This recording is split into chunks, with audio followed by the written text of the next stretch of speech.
Well, folks, welcome to one more edition of Politics and Random. Egberto, Willies, your host. Thank you so kindly for being a part of the show. We are going to have a great show for you today. I mean, there is a piece that the reason I'm so late, 3 minutes late, because as the music, as I'm going through the stuff, I'm processing that last video, taking some clips out of a great piece that just came on MSNBC, but I had to slice it up to tell the story because there's a whole lot of superfluous stuff in between. And it still went down from 10 minutes to 5 minutes, but we're going to hear that. I need you to hear that. Anyway, welcome aboard. Michael Rudden from Brooklyn, New York. We have Yvette Herod from Atlanta, Georgia, as well. Joe from Los Angeles, California. We have Lee the Bearcat from Austin, Texas. Lisa Blair is from Atlanta, Georgia. And on the other chat, we've got Margaret H. Simank, Steve Lee, Deborah Foote. How you doing, Deborah Foote? Angie Decadence. I love that. Why that decadence thing, right? Angie Decadence, how you doing? We have David Hearns. And remember, I lose the first few dozen on Substack because, again, that's when it starts. It doesn't start up right away.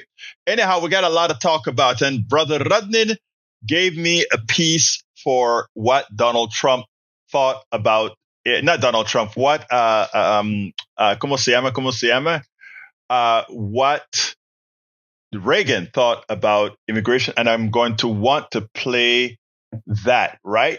But beforehand, there is a TikTok that I was watching, and this TikTok, if it doesn't hurt your heart, if this TikTok doesn't hurt your heart, one would have to say you don't have a heart.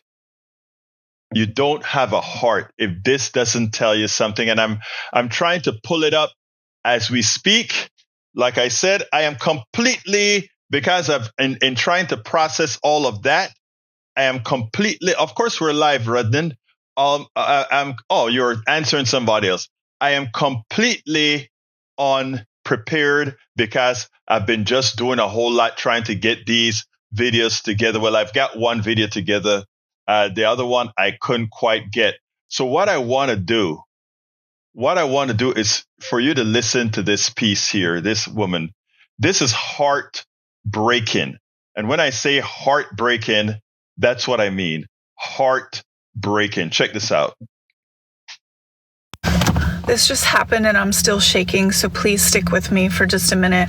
I was just coming out of my doctor's appointment when this happened. But as I was backing out of my parking space, there was nobody coming. As I was almost completely pulled out, the woman parked across from me, pulled her car out a little too fast, and she hit me pretty hard. And I jumped out of the car. She jumped out of the car. She immediately started crying. I asked her if she was okay.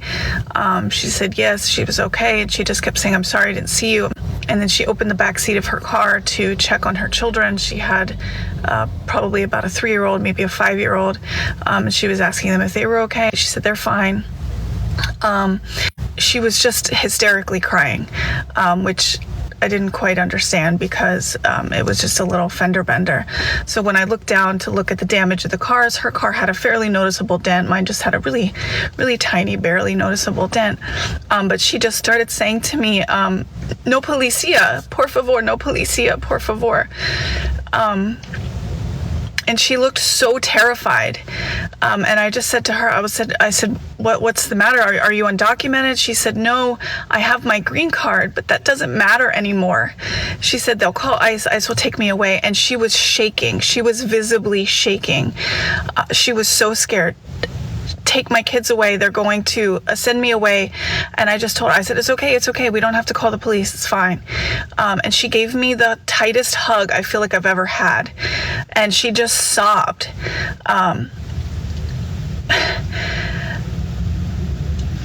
I'm still shaking from this. She has a green card and she's terrified. This is Trump's America. This is the America that we're living in right now. Now, I mean, if that doesn't do something to you, I'm a naturalized American citizen with a passport. So what's next? My passport says, everybody's passport says where you're born, right? Every single person's passport says where you're born. what happens then? We got to ask these kinds of questions. These things are real. These things are real. To show you how far the Republican Party has gone, Michael Rudden found Donald Trump's speech and he passed it on. He's like, Egberto, you got to play this one. And I'm like, I don't know. I mean, and then I listened to it and I said, you know what? After listening to this woman, what this woman is going to go through, and then to remember where the Republican Party used to be, from Bush Sr., from Ronald Reagan to Bush Sr. So I want you to check this out, and then we'll take it on the other side. Let's see if I can get that one rolling. I think this is it here. Yeah, this is it. Let's get it out. Last speech that I will give as president, I think it's fitting to leave one final thought, an observation about a country which I love. It was stated best in a letter I received not long ago. A man wrote me and said, you can go to live in France, but you cannot become a Frenchman. You can go to live in Germany or Turkey or Japan, but you cannot become a German, a Turk, or Japanese.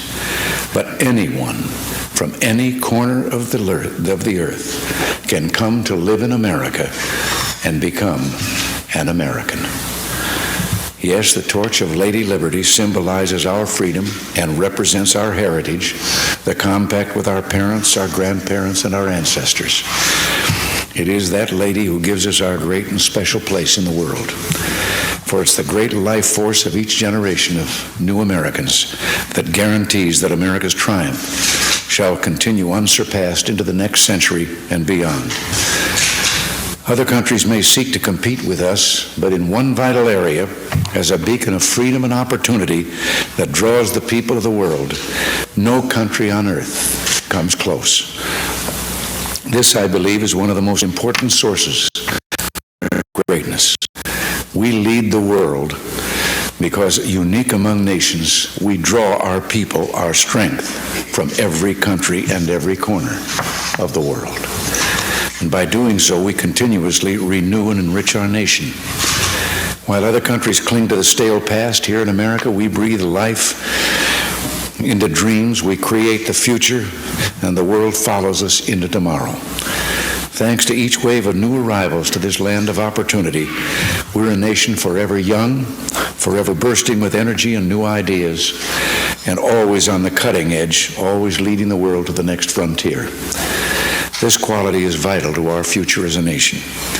If we ever closed the door to new Americans, our leadership in the world would soon be lost. A number of years ago, an American student traveling in Europe took an East German ship across the Baltic Sea. One of the ship's crew members from East Germany, a man in his 60s, struck up a conversation with the American student. After a while, the student asked the man how he'd learned such good English, and the man explained that he had once lived in America. He said that for over a year he'd worked as a farmer in Oklahoma and California, that he'd planted tomatoes and picked ripe melons. It was, the man said, the happiest time of his life. Well, the student, who'd seen the awful conditions behind the Iron Curtain, blurted out the question, well, why did you ever leave? I had to, he said. The war ended. The man had been in America as a German prisoner of war. Now, I don't tell this story to make the case for former POWs. Instead, I tell this story just to remind you of the magical, intoxicating power of America. We may sometimes forget it, but others do not. Even a man from a country at war with the United States, while held here as a prisoner, could fall in love with us. Those who become American citizens love this country even more. And that's why the Statue of Liberty lifts her lamp to welcome them to the golden door. It is bold men and women yearning for freedom and opportunity who leave their homelands and come to a new country to start their lives over. They believe in the American dream, and over they make it come true for themselves, for their children, and for others. They give more than they receive, they labor and succeed, and often they are entrepreneurs. But their greatest contribution is more than economic, because they understand in a special way how glorious it is to be an American. They renew our pride and gratitude in the United States of America, the greatest, freest nation in the world, the last best hope of men on earth. So Reagan was right. That time, a clock is always right. A dead clock is right twice a day. But let me just say this, right? Because this is important. First of all, let me make a correction. When a lot of speech writers write for their guy, sometimes we make mistakes, and there were some great mistakes there, right there. A foreigner can become a Frenchman. A foreigner can become a German. A foreigner can become a Turk. All those countries allow naturalization, just like the United States accept naturalization as well. Okay, so let's clean that up and make sure that we get that correct. That is a statement of fact. Now, that said, whatever happened to Republicans who were similar to Reagan? Look, I don't like Reagan. Reagan is he was a complete disaster for the economy. Conservative values destroyed, and supply side economics destroyed this country. Don't get me wrong. That is a statement of fact. However, when it comes to immigrants, those statements hold true. And the truth of the matter is this country need immigrants up the galore. There's no way around it. But what we also realize is that these guys made a bet with the devil. In other words, instead of equity, they chose racism, sexism, and all the isms. Let me tell you, before I play the other video, what I want to do is I want to say something on a personal level that really upsets me, right? I believe that people who have felt certain pains, when they repeat it, it's even worse than those who perpetrated the pain in the first place. Let me explain. Our Jewish brothers and sisters went through the Holocaust. That was terrible. That was horrendous. What the Germans, what Christian nationalists did to our Jewish brothers and sisters, to our brothers, that was horrendous. That was terrible. Now, when we find that Netanyahu and his militia and his army of thugs and criminals have imposed that as well on the Palestinians, I consider that worse. And I'm not talking about on terrorists. I'm talking on innocent Palestinians. I consider that a worse moral deficiency because you have felt that pain. Where am I going with this?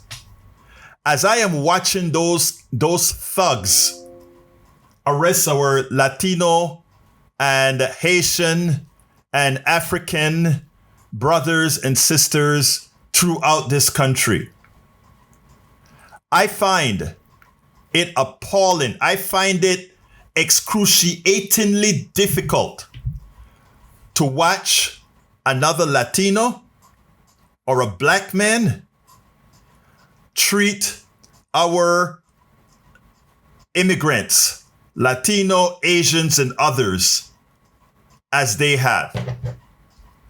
I understand white Christianity and the evil that has represented and the mentality of these people who have never, ever felt the pain of more than discrimination, but the pain of being injured mentally, socially, etc.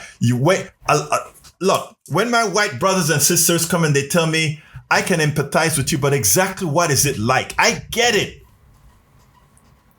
But when you see a black person, when you see anybody of color goes ahead and execute the work of those racist SOB thugs, they are worse than them. They are the worst scourge of the earth.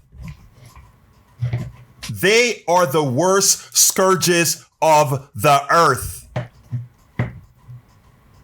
They deserve no mercy whatsoever. I sit down and I watch.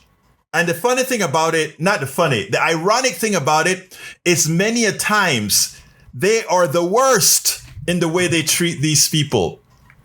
I've heard and seen a guy who was likely Mexican origin himself.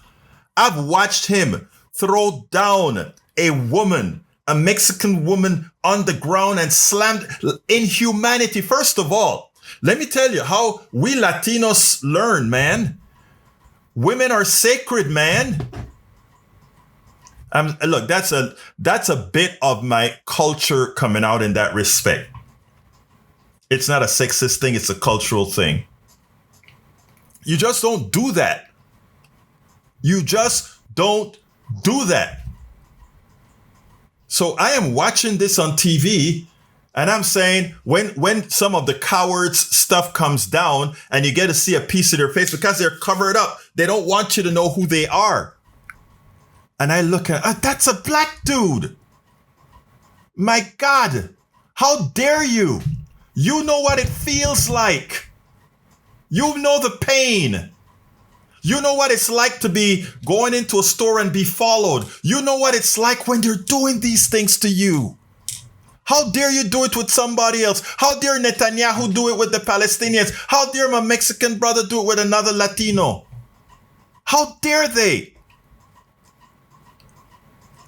We, like I said, when this nightmare is all over, they all must pay. Because we have to put a deterrent that this can never occur. We need to know who all these people are so that we can use the law to get back at all of them. All of them. That is where we have to get to. Mark it down. Know who these people are, because I tell you what, they must pay the price legally. Now, there's another TikTok that I do want to show you, and I hope I don't lose this other mic after I play this one, but this is great because this brother here that I'm going to put on, I love what he has to say. Look, let me tell you, you couldn't give me $50K to do it. You couldn't give me $50K to do it. But even if they got $50K, LBW, La Profesora LBW is in the house. Even if they gave them $50K, let's say they're doing it for the money, LBW, the inhumanity with which they treat the person. Let's say I needed to take the $50K. I'm going to treat these people well. I'm going to say, okay, I have to do this. And I'll be whispering in their ear, oh, I'm so sorry. I have to arrest you or whatever. But I'm not going to be throwing them on the ground and being, first of all, I wouldn't take it. And you know how I know I can withstand the pressure? There are times in my life when things were very hard and there was easy money to be made. And I looked at myself and I said, what would I think tomorrow? Or how would I look at my kid? How would I look at my kid? So no, I wouldn't take the $50K. I couldn't take the $50K and live with myself. But again, even that, the way they treat these people. But let's go to my brother, because I want you guys to see this. But again, I want to repeat this again. Black people, Latinos, they should be treated much more harsh, just like Netanyahu should be treated much more harshly, because they know the pain. They know the pain. They know the pain. And that hurts the heart. They know the pain. Let's go ahead and get to that picture. Bear with me, guys. I gotta remember where the hell I have it. And then I'm going to come with it, because this brother here, I love this dude for what he's going to be doing. I wanted to listen to what he had to say. You know what he had to say, man? He became woke. When you become woke, the evil leaves. When you become woke, you are aware. When you become woke, you are a human being. Check this out.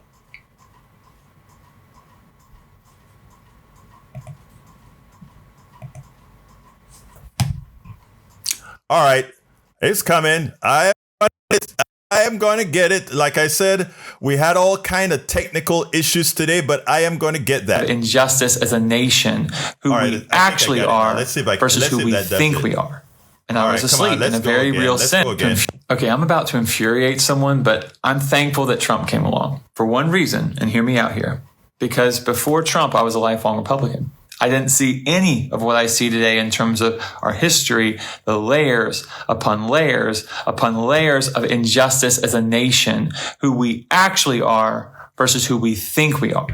And I was asleep in a very real sense, but Trump woke me up. And I started digging and reading and learning our history.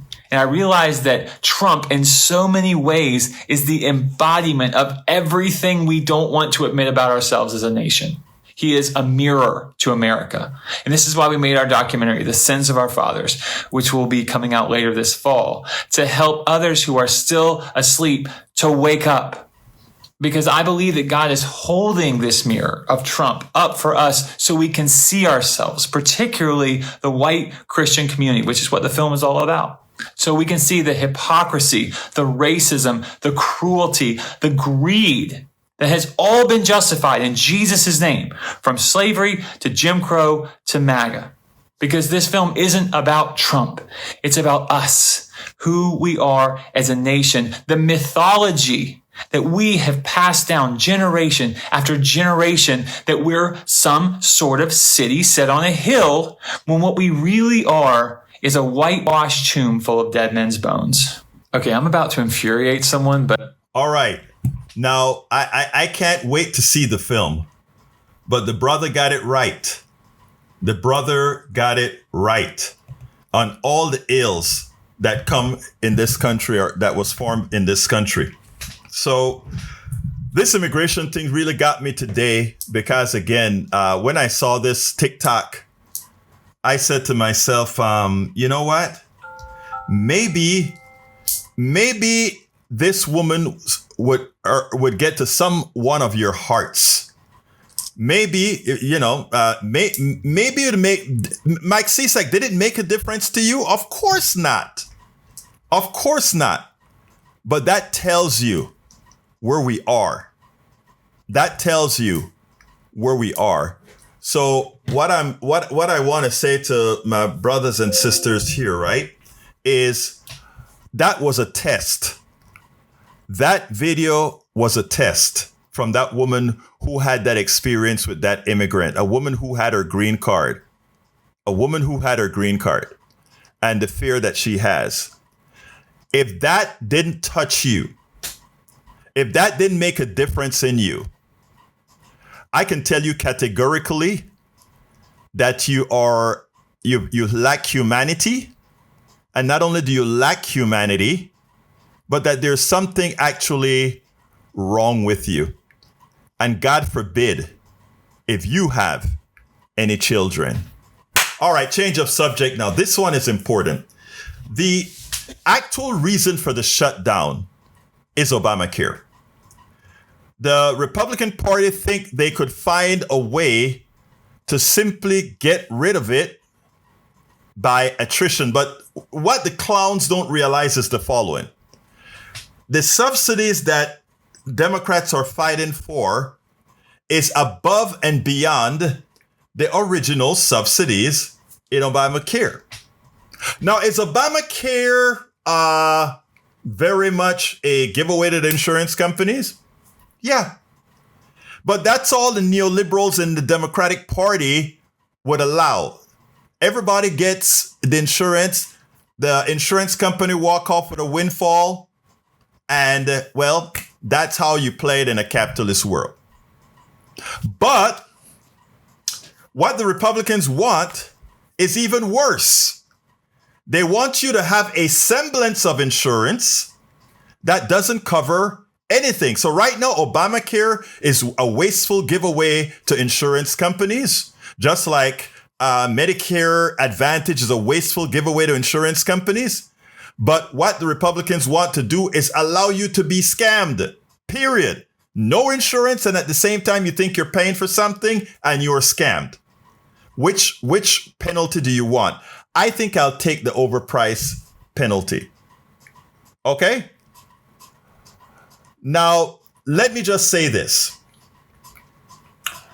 There is a discussion that occurred on MSNBC, which is going to be eventually MS Now.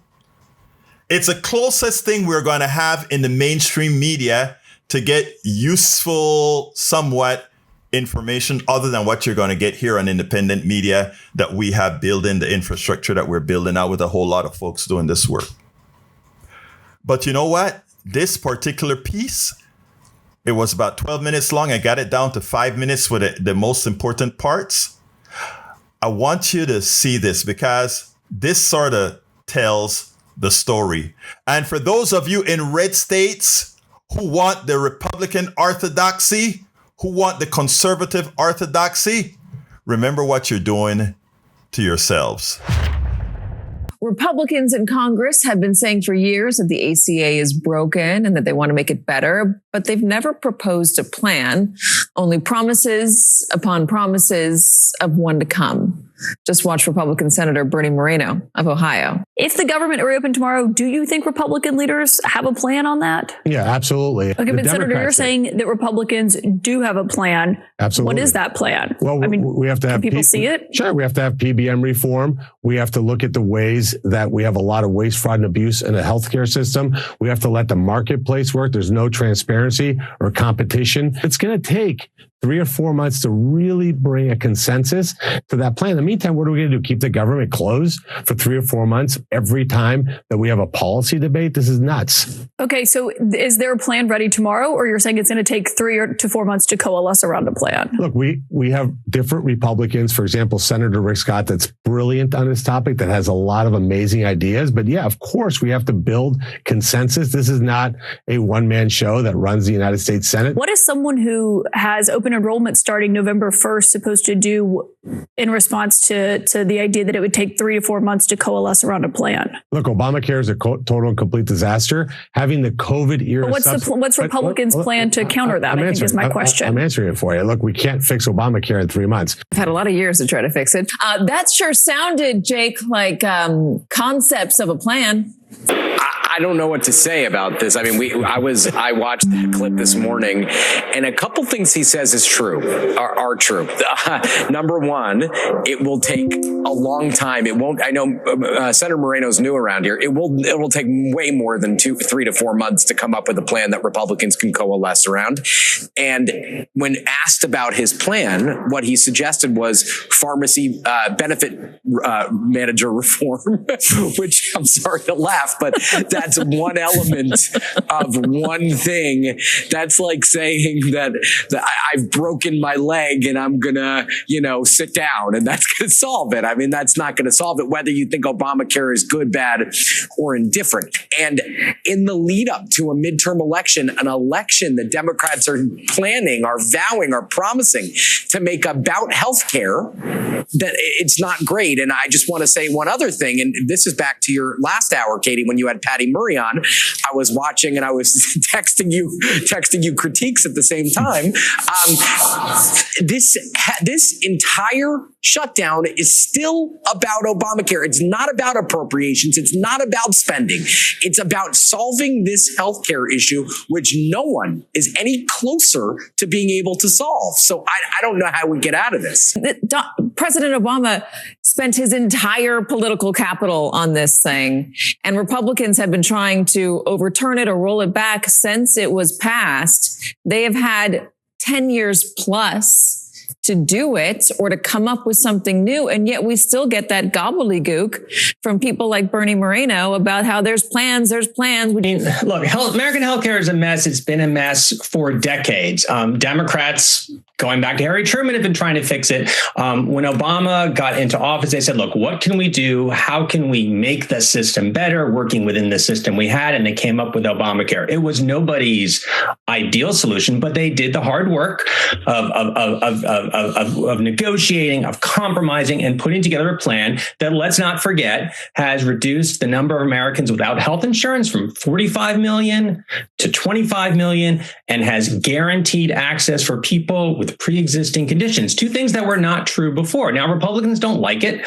They don't like the government spending. They don't like the regulation. And that is a completely legitimate point of view. That's what they believe. They're conservatives. And I think if you look at Project 25, it probably outlines Mike Johnson's healthcare plan. One of those big things is the cut, not only in Medicaid, but really anything to do with the ACA is just going to go away. I don't think they can get all the health lobbyists together to actually get a really good plan on how they want to do it right now.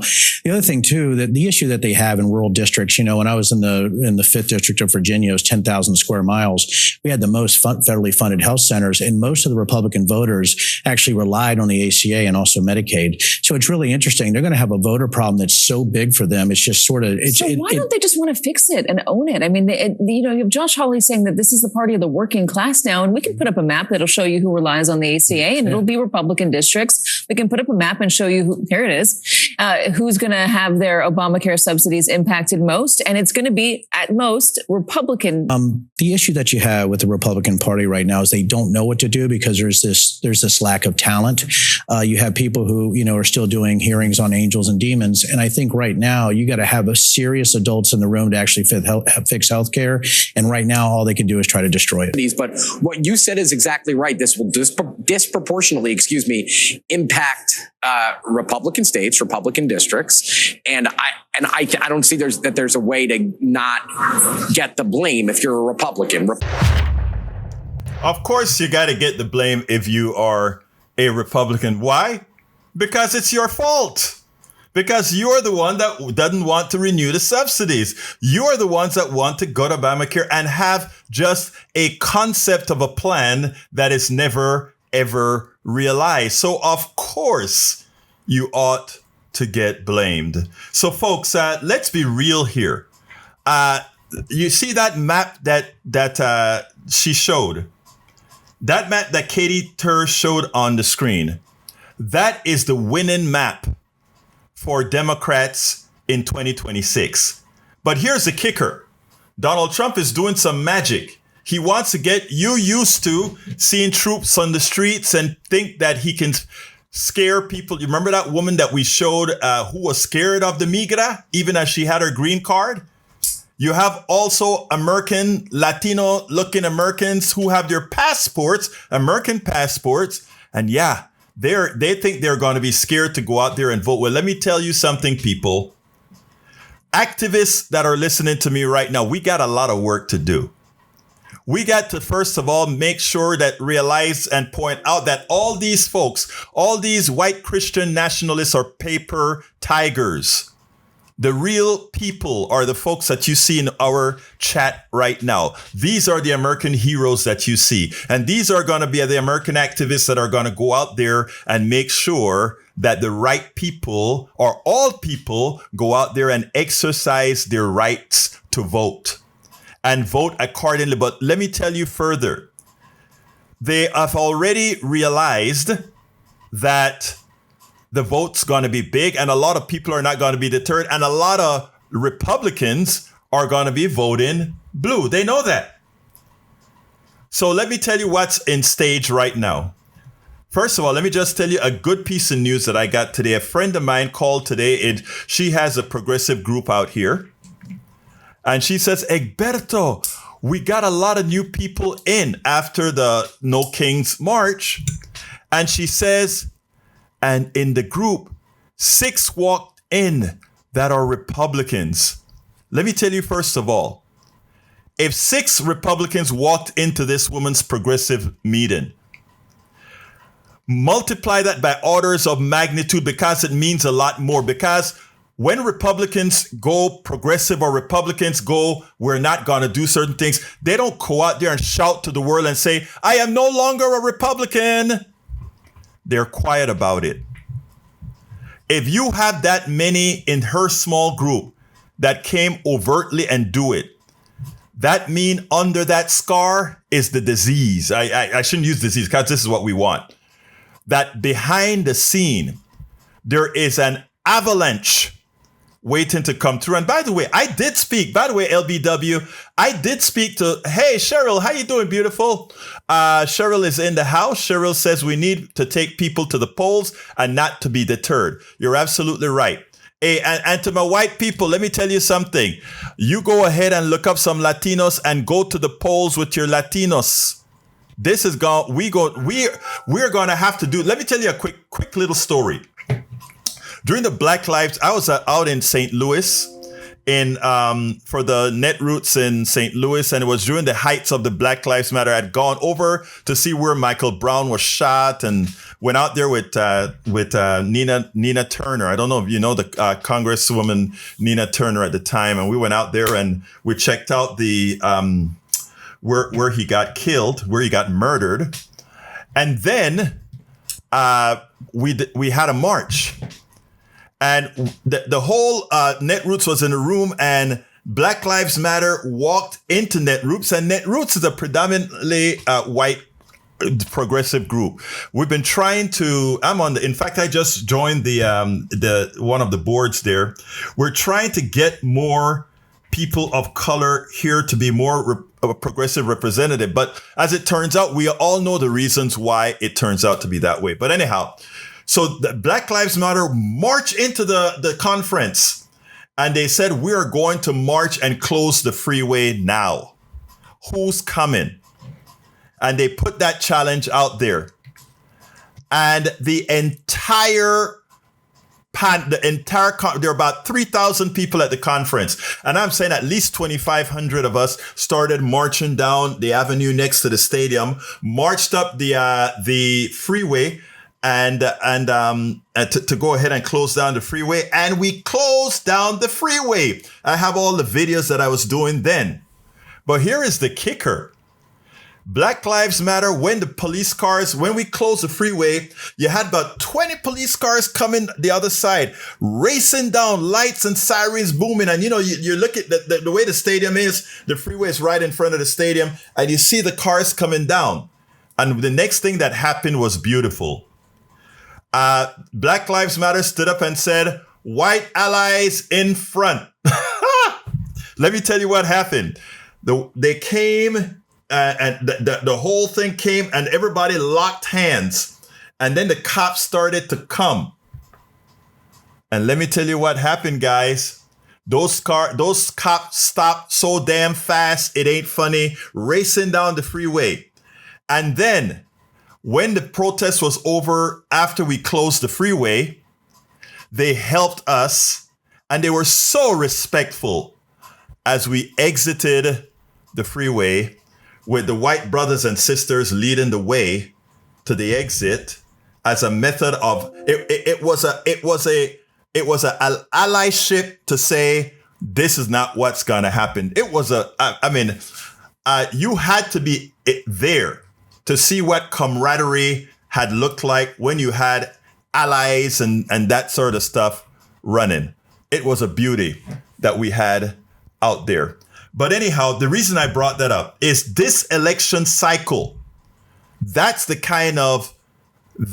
the kind of solidarity we are going to need against these white nationalists. That's the kind of solidarity we are going to need against these white Christian nationalists. Because those guys are the instantiation of evil. We are going to need that kind of solidarity when we do the voting in 2026. Because what Donald Trump, let's see what Cheryl says. Breaking news. The Pentagon has issued an order requiring all 50 states, the District of Columbia, and the U.S. territories to train about 23,500 National Guard members as a quick reaction force for nationwide crowd control following Donald Trump's EO. What is EO again? Anyway, so look. So let's be clear here, people. Let's be very clear. This is a time we're going to be holding hands and working together. Michael Rudden says, Egberto, this nation doesn't seem to care much when a black or brown person is taken to the ground by a police officer or by ICE. But if it ever happens to a white person, that's a hell of an outrage. And we've known that for decades, right? And that's what executive order, got you, girl. And that is what we've got. That is what we had in St. Louis when we closed down the freeway. We knew that reality. And once they came in front, it was like a shield, right? There was no fighting, no body being thrown to the ground, nothing.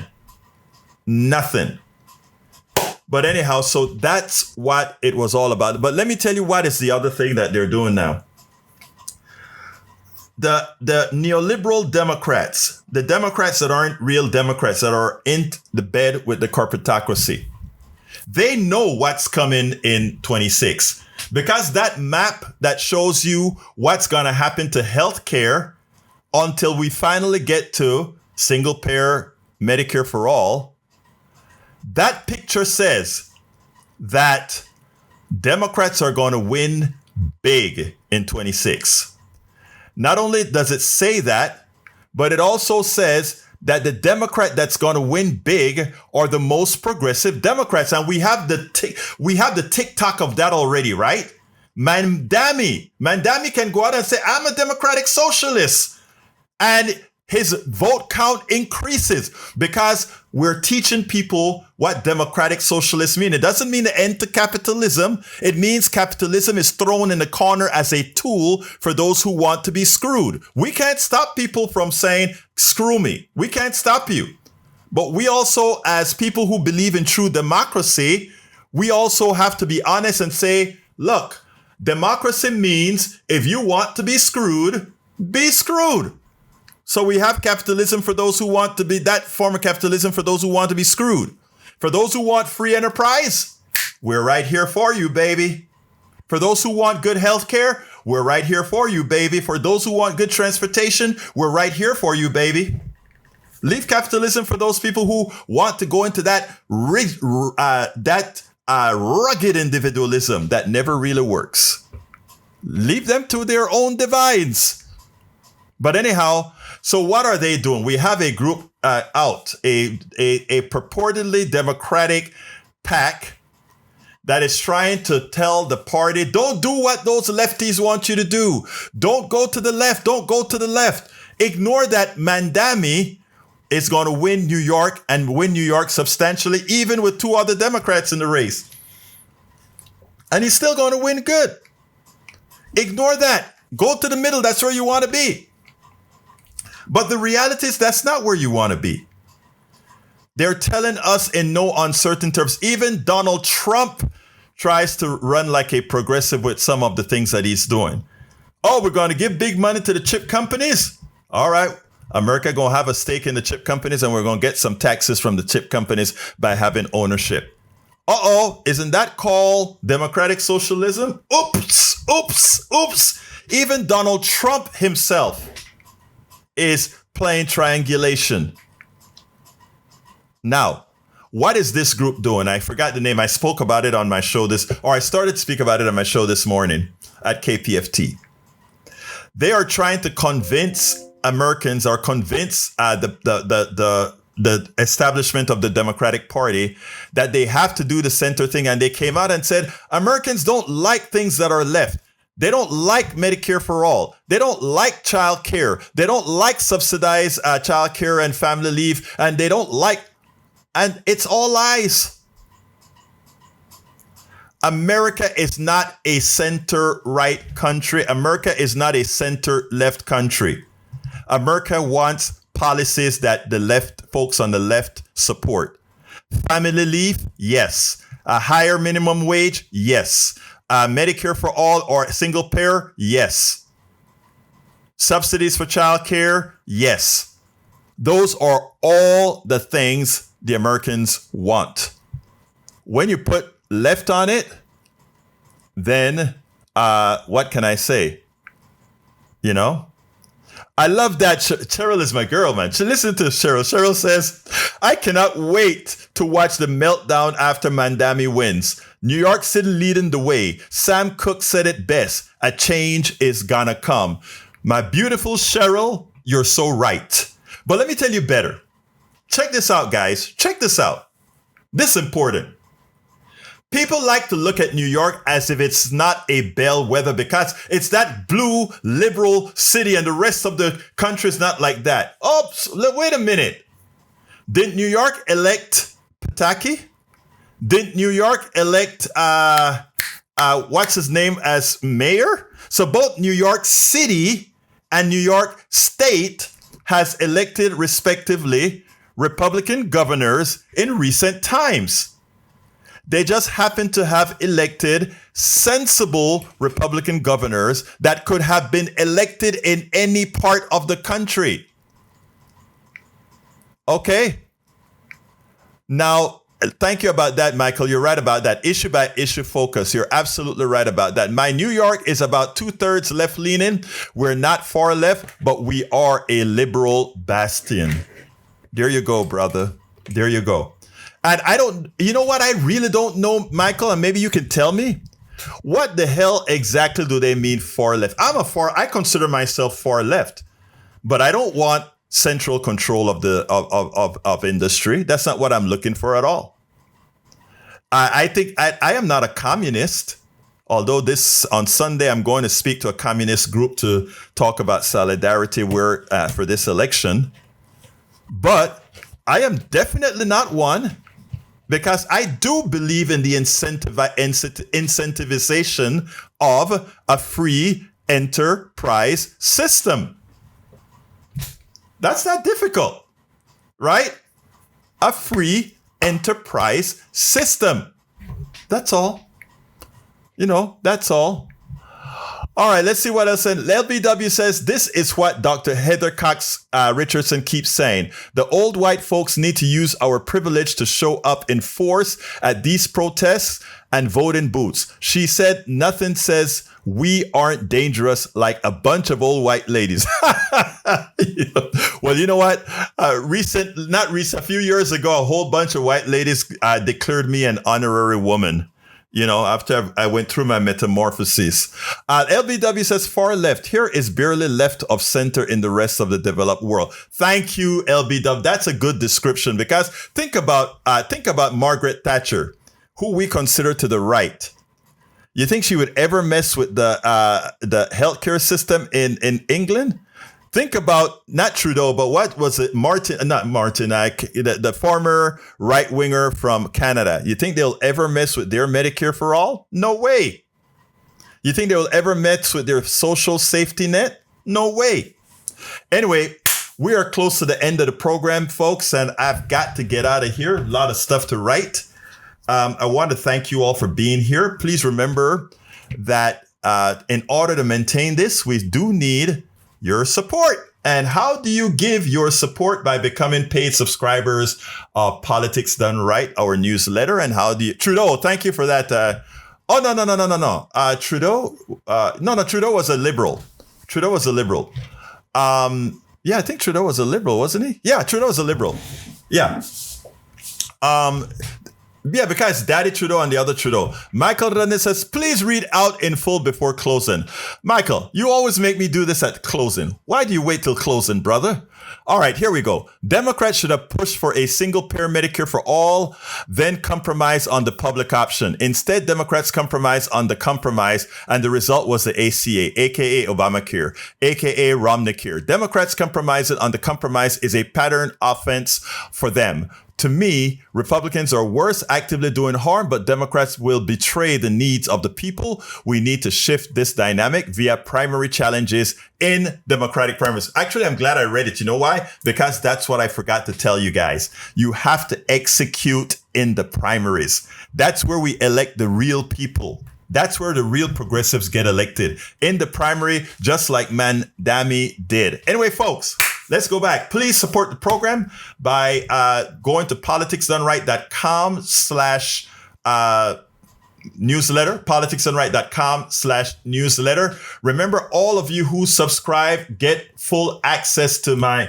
all 5 of my books right away. And that again, that is support us. You can. So let me go ahead and throw that in the chat first. Now, if you prefer another method of support, come on, Egberto, ¿qué es lo que te pasa? Apúrate, hazlo ahí. Okay, here we go. If you want to support via PayPal or any of the other things, I have another link for you, and that's this link. Para ver. You can actually go ahead and provide support at. I think that is a link that gives you all the different forms of support that you can provide. There we go. Ahí no moto. Anyway, folks, so here is the deal. All our supporters get the perks that you can find in the About section of our Substack website. But I got to get out of here. It's 4:01. Thank you for being here. Thank you for listening. Subscribe at politicsdoneright.com/newsletter. You can write me directly at info@politicsdoneright.com. And you can listen to me in the mornings at 6 a.m. Central at right here in Substack as well. But of course, you can, if you're in the Houston metropolitan area, that's 90.1 FM Houston. But it'll be all here on the internet as well. I simulcast all of that. A lot of you that I see in the chat were there this morning. Thank you for being here again. Love you all. My name is Egberto Willies. This is Politics Done Right. And you guys know how I end this baby, right? I am what? Out.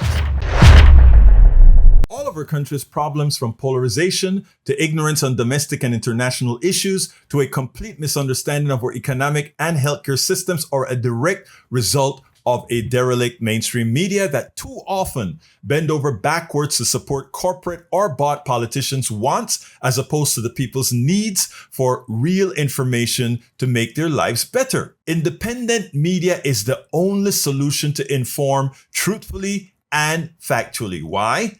Because our loyalties are to you, the ones who fund us with small dollar contributions and subscriptions. Please consider supporting our independent media platforms by subscribing to our Egberto Off the Record newsletter at politicsdoneright.com/newsletter. Again, that is politicsdoneright.com/newsletter. It's an investment that pays incalculable dividends.